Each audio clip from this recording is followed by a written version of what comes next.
Se você achou isso, se você tá ouvindo, então eu não consegui voltar.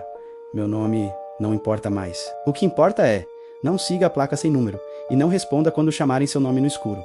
Eu estou gravando porque escrever ficou difícil. Minha mão treme. Minha garganta está seca. E tem um barulho, um apito lá fora, de tempos em tempos. Como se alguém marcasse o tempo. A gente veio por causa do caso da Estrada da Manta. Parece lenda urbana de cidade pequena. Carros somem, gente aparece dias depois sem lembrar de nada, uns voltam sem alguém. Eu e mais 3. Bia, Dudu e Marcos. A gente filmava relatos, fazia documentário pra internet. Chegando perto da região, o sinal morreu. O Jeep ficou rodando e de repente ele apagou a estrada. Tipo como se o caminho não existisse. Só mato no mapa. A placa apareceu no acostamento, KM0. Não tinha nome de rodovia, não tinha cidade, não tinha nada. Só um pano velho preso na madeira, balançando como um lençol. Marcos riu. Dudu fez piada. Bia pediu pra voltar. Eu disse só 5 minutos. Foi o primeiro erro. A estrada era estreita, sem faixa, as árvores fechando por cima. O farol pegava partículas no ar, como poeira ou cinza. E o rádio do carro começou a captar uma estação baixa, uma voz de homem, rouca, repetindo, não encosta, não olha, não responde.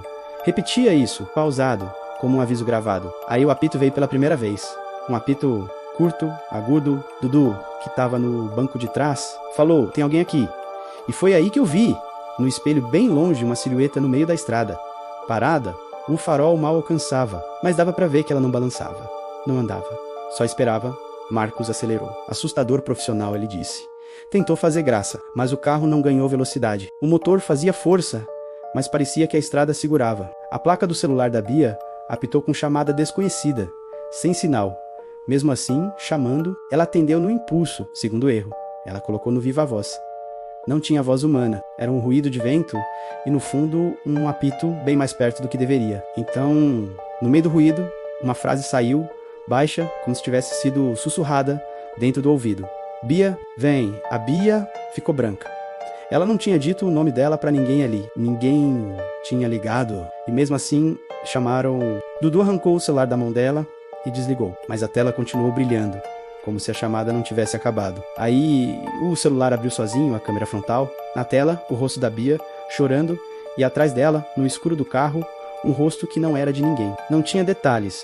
Só um vazio pálido com um sorriso, como uma marca. A Bia gritou. Marcos pisou fundo. O carro deu um tranco e finalmente acelerou. E no farol, a silhueta lá atrás não ficou para trás. Ela simplesmente apareceu mais perto, como se a distância fosse uma mentira. A gente tentou voltar, mas a estrada começou a se repetir. As mesmas árvores tortas, o mesmo poste quebrado, o mesmo buraco no asfalto. 3 vezes 4. É um loop, Dudu disse, nervoso. A Bia repetia.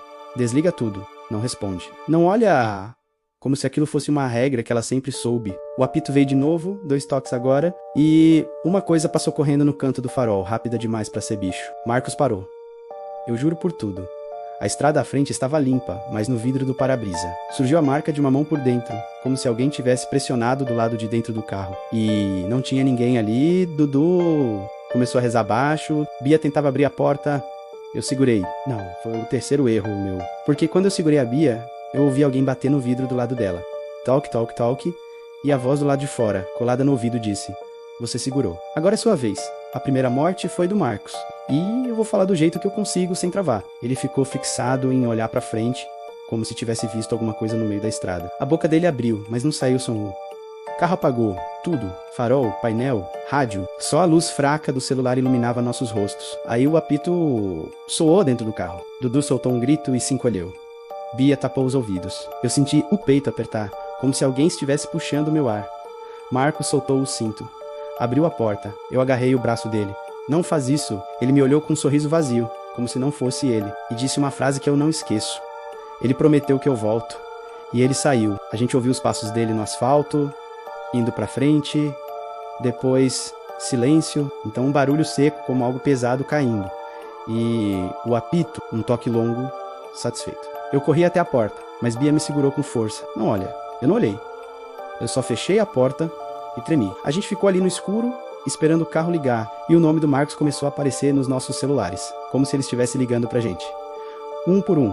Marcos chamando. Marcos chamando. Marcos chamando. Dudu atendeu. Quarto erro. Dele no viva voz, veio só uma respiração molhada, cansada, e o Dudu, chorando, perguntou: "Onde você está?" A resposta veio em 2 camadas.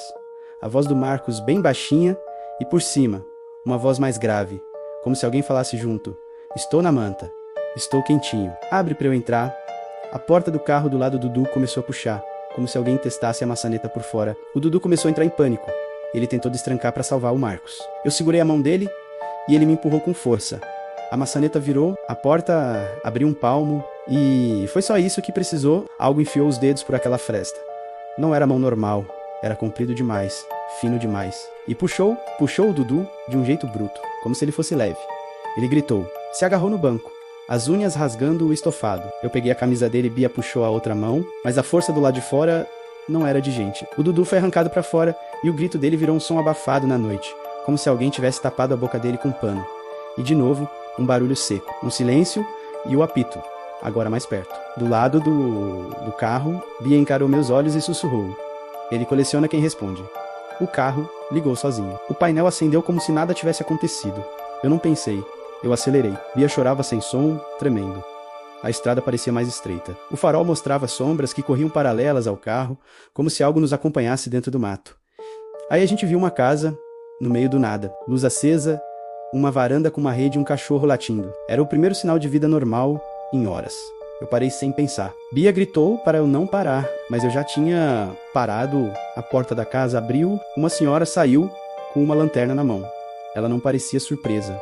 Parecia cansada. Ela apontou pra gente e falou, entraram no KM0, né? Eu só consegui balançar a cabeça. Ela disse, se vocês correrem, ele corre junto. Se vocês pararem, ele pra perto. A única chance é não dar o que ele quer. Bia perguntou com a voz quebrada. E o que ele quer? A senhora olhou para a estrada, para o escuro, e respondeu, ele quer que alguém convide. E então ela apontou para o meu bolso. Meu celular vibrava. Chamada desconhecida. Na tela, meu próprio nome. Eu não atendi. Eu juro que não atendi. Mas a chamada atendeu sozinha, no alto-falante, uma voz calma, quase carinhosa. Abre para mim. Eu tô com frio. Eu fiquei paralisado. A senhora deu um passo para trás e sussurrou. Ele já escolheu você. E o apito soou atrás da minha nuca. Eu me virei e vi, por um segundo, algo no limite do farol. Uma figura alta, sem pressa, com uma manta escura pendurada nos ombros, como um tecido pesado. O rosto era apagado, como se a noite tivesse comido. Mas o sorriso estava lá. Eu senti a boca se mexer sozinha, como se alguém puxasse as palavras da minha língua.